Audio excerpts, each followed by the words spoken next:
Titanic के बारे में तो आपने बहुत पढ़ा और सुना होगा। नहीं नहीं नहीं नहीं, हम फिल्म की बात नहीं कर रहे हैं, बल्कि हम उस असली टाइटैनिक जहाज की बात कर रहे हैं जिस पर फिल्म बनी थी। दुनिया के सबसे बड़े जहाज के तौर पे विख्यात टाइटैनिक को डूबे हुए कुल 108 साल हो चुके हैं। लोगों को पता है कि उसका मलबा कहाँ है, लेकिन आज तक उस मलबे को समंदर से निकाला नहीं गया। क्या आप जानते हैं कि आखिरकार ऐसा है क्यों? दोस्तों, पूरी धरती में 71% पानी है और 29% स्थल भाग यानी कि जमीन है। समंदर वाला भाग इतना ज्यादा विशाल है कि जिसकी हम कल्पना भी नहीं कर सकते हैं। और इसी विशालकाय समंदर के नीचे हजारों रहस्य हैं जिनके बारे में हमें पूरी तरह से पता भी नहीं है। और इन्हीं सभी रहस्यों में से एक कहानी है टाइटैनिक जहाज की। टाइटैनिक जहाज को लेकर हमेशा से यही कहा जाता था कि वो कभी भी डूब नहीं सकता है, लेकिन फिर भी वो डूब गया। 15 अप्रैल 1912 को ये विशालकाय जहाज डूब गया था और इसके लगभग 73 साल बाद यानी कि 1985 में इसे ढूंढा गया। लेकिन उसे ढूंढने के 38 साल बाद भी इस जहाज को समंदर से बाहर नहीं निकाला जा सका। तो अब सवाल ये उठता है कि आखिरकार ये जहाज समंदर से क्यों नहीं निकाला गया। आपको बता दें कि टाइटैनिक जहाज के डूब जाने के बाद वैज्ञानिकों ने इसे ढूंढने की जी जान से कोशिश की। आखिरकार 1985 में अमेरिकी नेवी ऑफिसर और आर्कियोलॉजिस्ट रॉबर्ट बैलर्ड अपनी टीम के साथ टाइटैनिक को ढूंढने के मिशन पर निकल पड़े। फिर उन्हें पता चला कि आखिरकार टाइटैनिक कहाँ पे है और किस हाल में है। जहाज को ढूंढने के बाद उसके कई रहस्यों के बारे में पता चला जिसने पूरी दुनिया को हैरान कर दिया। वॉशिंगटन पोस्ट के मुताबिक टाइटैनिक समंदर में 12,000 फीट की गहराई में डूबा था। टाइटैनिक द न्यू एविडेंस, इस रिपोर्ट के मुताबिक ये जहाज डूबने से पहले बिल्कुल सही सलामत था, लेकिन जैसे जैसे टाइटैनिक समंदर की गहराई में समाता गया और ये 2 हिस्सों में टूट गया।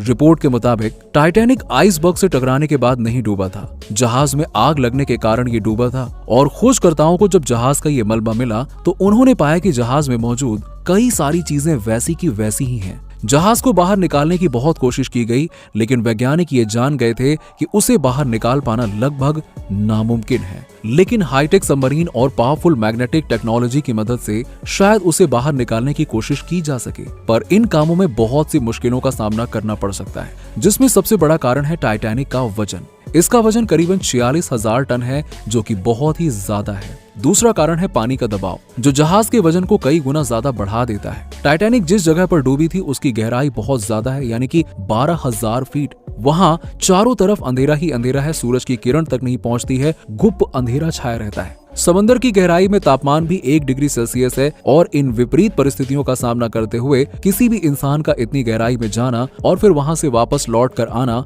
बहुत ही जोखिम भरा काम होता है। ऐसे में यहाँ से मलबे को निकाल कर लाना तो बहुत ही दूर की बात है। समंदर की गहराई में 4 किलोमीटर नीचे पड़े मलबे को विपरीत परिस्थितियों का सामना करते हुए बाहर निकालना लगभग नामुमकिन है। वैज्ञानिक भी इतनी पावरफुल सबमरीन नहीं बना पाए जो इतने विशालकाय जहाज को आसानी से ऊपर ला सके। पिंग पोंग बॉल से बाहर निकालने की तरकीब। शुरुआत में वैज्ञानिकों का इस जहाज को बाहर निकालने का कोई प्लान नहीं था, लेकिन फिर उन्होंने कुछ तरीकों के जरिए टाइटैनिक को बाहर निकालने का प्लान बनाया। इनमें से पहला प्रयोग था पिंग पोंग बॉल के जरिए जहाज को बाहर निकालना। वैज्ञानिकों ने तरकीब लगाई कि वो टाइटैनिक जहाज में पिंग पोंग बॉल भर देंगे ताकि ये सभी बॉल ऊपर की तरफ दबाव डालें और फिर ऐसे करके सबमरीन की मदद से जहाज को ऊपर खींच लिया जाएगा। लेकिन ये प्लान फ्लॉप हो गया, क्योंकि कुछ वैज्ञानिकों ने यह तर्क दिया कि पिंग पोंग बॉल समुद्र की गहराई में जाते ही फट जाएंगे। इसके बाद एक और तरकीब सोची गई, वो ये थी कि बड़े बड़े बलून्स को टाइटैनिक में बांधकर उसमें हीलियम गैस भर देंगे और फिर इससे ये जहाज अपने आप ही ऊपर आ जाएगा। लेकिन ये प्लान भी फ्लॉप हो गया, क्योंकि इतनी गहराई में जाकर लाखों बलून्स में हीलियम गैस भर पाना असंभव था। फिर वैज्ञानिकों ने तरकीब लगाई कि बर्फ की डेंसिटी पानी की तुलना में कम होती है और इसीलिए बर्फ पानी में तैरती है। उन्होंने सोचा कि अगर किसी तरह से टाइटैनिक के पास के पानी को बर्फ में तब्दील कर दिया जाए तो ऐसे करने से जहाज पानी के ऊपर तक आ जाएगा। इस तरकीब का आइडिया था अमेरिका के इंजीनियर जॉन पियरे का। एक के बाद एक सभी आइडिया फ्लॉप। उन्होंने अपनी रिसर्च में बताया कि इसके लिए अधिक मात्रा में लिक्विड नाइट्रोजन की जरूरत पड़ेगी और ये आइडिया बेशक कमाल का था, लेकिन ब्रिटिश गैस कंपनी के मुताबिक इसे अंजाम देने के लिए करीबन 0.5 मिलियन टन लिक्विड नाइट्रोजन की जरूरत होगी। तब सबके मन में ख्याल आया कि इतनी मात्रा में नाइट्रोजन समंदर की गहराई तक ले जा पाना लगभग नामुमकिन है और ऐसे करके ये आइडिया भी फ्लॉप हो गया। इसके बाद एक शिप बिल्डिंग कंपनी ने आइडिया दिया कि सबसे पहले टाइटैनिक पर जमी गंदगी और जंग को साफ करना पड़ेगा और इसके लिए एक पावरफुल वैक्यूम क्लीनर की जरूरत होगी।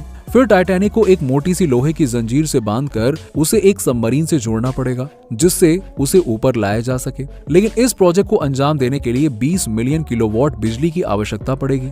लेकिन जिन वायर्स के जरिए बिजली यहाँ तक पहुंचाई जानी होगी उनके फटने की संभावना हो सकती है, इसीलिए इस आइडिया को भी यहीं पे रोक दिया गया। कई कंपनियों ने इसे बाहर लाने का प्लान आगे भी बनाया, लेकिन इसे बाहर लाने में इतना खर्चा है कि जिसकी भरपाई भी नहीं की जा सकती है। भरपाई अगर होती भी है तो उसके लिए 100 साल से भी ज्यादा का समय लग सकता है। और भले ही इस जहाज से लोगों के इमोशंस जुड़े हों, लेकिन कोई भी कंपनी इतना पैसा टाइटैनिक को बाहर निकालने के लिए नहीं लगाना चाहती, क्योंकि ये काफी रिस्क भरा काम हो सकता है। गल रहा है टाइटैनिक का मलबा। रिपोर्ट्स के मुताबिक टाइटैनिक का मलबा समुद्र में अब तेजी से गल रहा है। ऐसे में उसे बाहर निकाल कर लाने का कोई फायदा ही नहीं है। आने वाले 20 से 30 सालों में टाइटैनिक का मलबा पूरी तरह से गल जाएगा और समुद्र के पानी में घुल जाएगा। समुद्र में पाए जाने वाले बैक्टीरिया टाइटैनिक के लोहे को तेजी से खा रहे हैं और जिस वजह से उसमें जंग लगता जा रहा है और बढ़ता जा रहा है। ये समुद्री बैक्टीरिया रोजाना लगभग 180 किलो मलबा खा जाते हैं।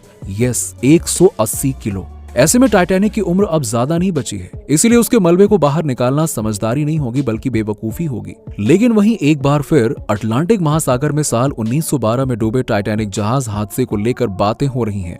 वजह यह है कि 5 लोगों को इसका मलबा दिखाने ले गई एक पनडुब्बी लापता हो गई। कंपनी ओशन गेट ने पनडुब्बी में सवार सभी 5 लोगों की मौत की पुष्टि कर दी थी। अब कुछ लोग इस तरह के एडवेंचर्स की काफी आलोचना कर रहे हैं। इनका कहना है कि जिस स्थान को कब्रगाह माना जाना चाहिए उसे दिखाने के लिए लोगों को ले जाया जा रहा है, वो कोई दर्शनीय स्थल है क्या? जबकि कुछ लोगों ने इस तरह के ट्रैवल की तुलना सुसाइड मिशन से की है। आज भी इसका मलबा वहीं पड़ा है और इसे निकाला नहीं जा सकता। हालिया घटना में शामिल लोग इसी मलबे को देखने के लिए गए थे। टाइटैनिक को लेकर कहा जाता था कि इसका डिजाइन कुछ ऐसा है कि अगर एक कमरे में पानी भर भी जाए तो उससे दूसरे कमरे को डुबोया नहीं जा सकता। और हैरानी की बात यह है कि जहाज डूबने के इतिहास में अव्वल स्थान हासिल करने वाले टाइटैनिक का प्रचार करते वक्त कहा गया था कि ये जहाज कभी भी डूब नहीं सकता। वजह यह थी कि इसमें कई तहखाने थे जिन्हें वाटर टाइट दीवारों से बनाया गया था और कहा गया था कि तहखानों की 2 कतारों में पानी भरने की स्थिति में भी ये जहाज बिल्कुल नहीं डूबेगा। लेकिन फिर भी आज इन चीजों को लेकर बहुत से लोगों के मन में बहुत से सवाल रहते हैं। जैसे कि पहला सवाल ये रहता है